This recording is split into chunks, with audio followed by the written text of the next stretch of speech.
पंचमा सर्ग। पांचवा सर्ग। श्री राम, लक्ष्मण और सीता का शरभंग मुनि के आश्रम पर जाना, देवता का दर्शन करना और मुनि से सम्मानित होना तथा शरभंग मुनि का ब्रह्मलोक गमन।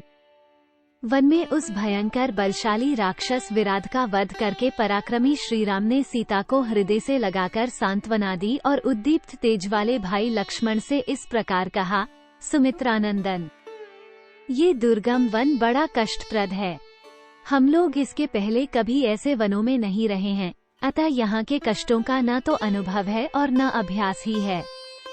अच्छा, हम लोग अब शीघ्र ही तपोधन शरभंग जी के पास चलें। ऐसा कहकर श्री रामचंद्र जी शरभंग मुनि के आश्रम पर गए।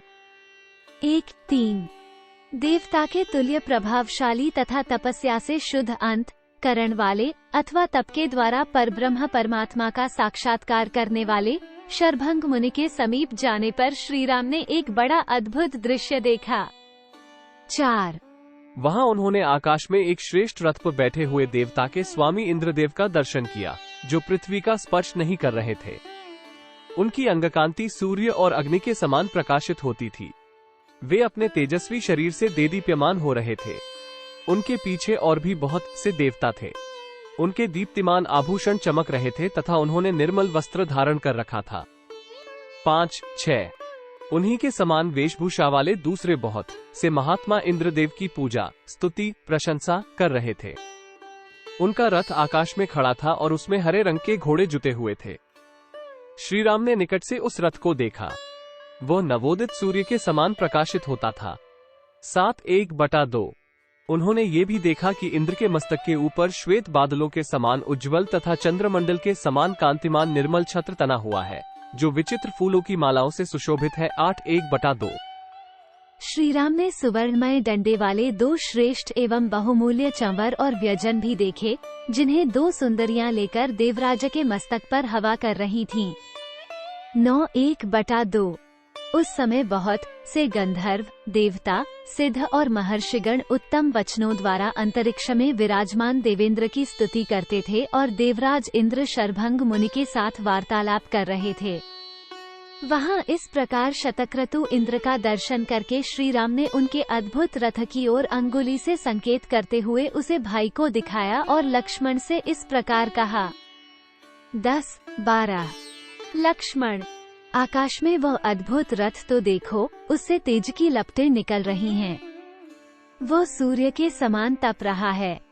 शोभा मानो मूर्तिमती होकर उसकी सेवा करती है। 13 हम लोगों ने पहले देवराज इंद्र के जिन दिव्य घोड़ों के विषय में जैसा सुन रखा है, निश्चय ही आकाश में ये वैसे ही दिव्य अश्व विराजमान है। 14 पुरुष सिंह, इस रथ के दोनों ओर जो ये हाथों में खड्ग लिए कुंडलधारी 100 युवक खड़े हैं। इनके वक्ष स्थल विशाल एवं विस्तृत हैं। भुजाएं परिघों के समान सुदृढ़ एवं बड़ी बड़ी हैं। ये सब के सब लाल वस्त्र धारण किए हुए हैं और व्याघ्रों के समान दुर्जय प्रतीत होते हैं। 15-16 सुमित्रानंदन, इन सब के हृदय देशों में अग्नि के समान तेज से जगमगाते हुए हार शोभा पाते हैं। ये नवयुवक 25 वर्षों की अवस्था का रूप धारण करते हैं। 17 कहते हैं, देवता की सदा ऐसी ही अवस्था रहती है जैसे ये पुरुष प्रवर दिखाई देते हैं। इनका दर्शन कितना प्यारा लगता है। 18 लक्ष्मण, जब तक कि मैं स्पष्ट रूप से ये पता न लगा लूं कि रथ पर बैठे हुए ये तेजस्वी पुरुष कौन हैं, तब तक तुम विदेहनंदिनी सीता के साथ एक मुहूर्त तक यहीं ठहरो। 19 इस प्रकार सुमित्रा कुमार को वहीं ठहरने का आदेश देकर श्री रामचंद्र जी टहलते हुए शरभंग मुनि के आश्रम पर गए। 20 श्री राम को आते देख शचीपति इंद्र ने शरभंग मुनि से विदा ले देवताओं से इस प्रकार कहा। 21 श्री रामचंद्र जी यहाँ आ रहे हैं। वे जब तक मुझसे कोई बात न करें, उसके पहले ही तुम लोग मुझे यहाँ से दूसरे स्थान में ले चलो। इस समय श्री राम से मेरी मुलाकात नहीं होनी चाहिए। 22 इन्हें वो महान कर्म करना है जिसका संपादन करना दूसरों के लिए बहुत कठिन है। जब ये रावण पर विजय पाकर अपना कर्तव्य पूर्ण करके कृतार्थ हो जाएंगे, तब मैं शीघ्र ही आकर इनका दर्शन करूंगा। 23 ये कहकर वज्रधारी शत्रुघ्न इंद्र ने तपस्वी शर्भंग का सत्कार किया और उनसे पूछकर अनुमति ले वे घोड़े जुते हुए रथ के द्वारा स्वर्गलोक को चल दिए। सहस्र नेत्रधारी इंद्र के चले जाने पर श्री रामचंद्र जी अपनी पत्नी और भाई के साथ शर्भंग मुनि के पास गए। उस समय वे अग्नि के समीप बैठकर अग्निहोत्र कर रहे थे। 25 श्री राम, सीता और लक्ष्मण ने मुनि के चरणों में प्रणाम किया और उनकी आज्ञा से वहां बैठ गए। शर्भंग जी ने उन्हें आतिथ्य के लिए निमंत्रण दे ठहरने के लिए स्थान दिया। 26 तदनंतर श्री रामचंद्र जी ने उनसे इंद्र के आने का कारण पूछा। तब शर्भंग मुनि ने श्री रघुनाथ जी से सब बातें निवेदन करते हुए कहा।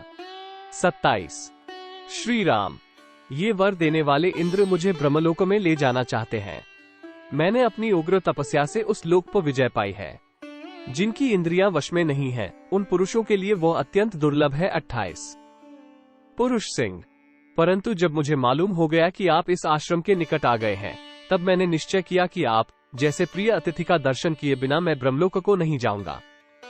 29 नरश्रेष्ठ, आप धर्मप्रायण महात्मा पुरुष से मिलकर ही मैं स्वर्गलोक तथा उससे ऊपर के ब्रह्मलोक को जाऊंगा। 30 पुरुष शिरोमणे, मैंने ब्रह्मलोक और स्वर्गलोक आदि जिन अक्षय शुभ लोकों पर विजय पाई है, मेरे उन सभी लोकों को आप ग्रहण करें। 31 शर्भंग मुनि के ऐसा कहने पर संपूर्ण शास्त्रों के ज्ञाता नरश्रेष्ठ श्री रघुनाथ जी ने यह बात कही। 32 महामुने, मैं ही आपको उन सब लोकों की प्राप्ति कराऊंगा। इस समय तो मैं इस वन में आपके बताए हुए स्थान पर निवास मात्र करना चाहता हूँ। 33 इंद्र के समान बलशाली श्री रामचंद्र जी के ऐसा कहने पर महाज्ञानी शर्भंग मुनि फिर बोले। 34 श्री राम, इस वन में थोड़ी ही दूर पर महातेजस्वी धर्मात्मा सुतीक्षण मुनि नियम पूर्वक निवास करते हैं।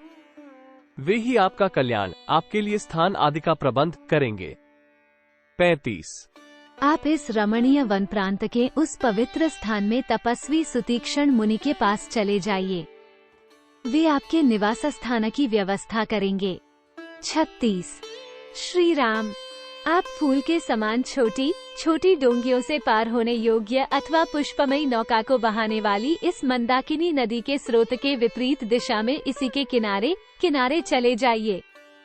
इससे वहां पहुंच जाइएगा।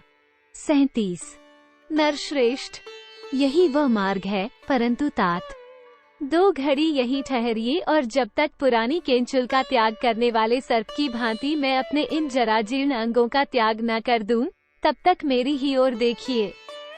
38 यो कहकर महातेजस्वी शर्भंग मुनि ने विधिवत अग्नि की स्थापना करके उसे प्रज्वलित किया और मंत्रोच्चारण पूर्वक घी की आहुति देकर वे स्वयं भी उस अग्नि में प्रविष्ट हो गए। 39 उस समय अग्नि ने उन महात्मा के रोम, केश, जीर्ण त्वचा, हड्डी, मांस और रक्त सबको जलाकर भस्म कर दिया। 40 वे शर्भंग मुनि अग्नितुल्य तेजस्वी कुमार के रूप में प्रकट हो गए और उस अग्निराश से ऊपर उठकर बड़ी शोभा पाने लगे। 41 वे अग्निहोत्री पुरुषों, महात्मा मुनियों और देवता के भी लोकों को लांघकर ब्रह्मलोक में जा पहुँचे। 42 पुण्य कर्म करने वाले द्विज श्रेष्ठ शर्भंग ने ब्रह्मलोक में पार्षदों सहित पितामह ब्रह्मा जी का दर्शन किया। ब्रह्मा जी भी उन ब्रह्मर्षि को देखकर बड़े प्रसन्न हुए और बोले, महामुने, तुम्हारा शुभ स्वागत है। 43 इत्यार्षे श्रीमद् रामायणे वाल्मीकि आदिकाव्यरण्यकांडे 5वां सर्ग। इस प्रकार श्री वाल्मीकि निर्मित आश्रामायण आदिकाव्य के अरण्यकांड में 5वां सर्ग पूरा हुआ। 5